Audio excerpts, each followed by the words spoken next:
Okey, sekarang Mami makan krimus ni daripada Welpy. Dah tengah malam dah. Tadi tengok TV, Sat tengok. Sekejap tidur, Sat tengok. Sekejap tidur, Sat tengok.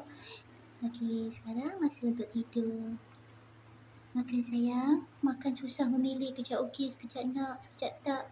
Semoga cepat sembuh sayang. Princess Nenek Amin. Sekarang subjek yang kedua. Tadi yang first tu dah habis dah. Yang ni pun Nenek dah letak air. Yang tu letak sikit. Untuk malam ni insyaAllah kenyang lah tu. Mami makan sampai habis ya sayang. Lepas tu nak tidur dah. Alhamdulillah, habis dah cepatnya. Tak sampai 2 minit ni. Alhamdulillah. Wipe mulut tu semua. Cuci mulut semua. Nenek ambil ni semua.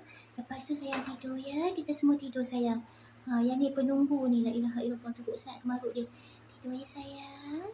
Tidur my princess. I love you so much sayang. Good night. Busy lah tu. Janji ada mandi-mandi tu semua. Kalau tak mandi langsung dah kira tak sihat. Good night my princess.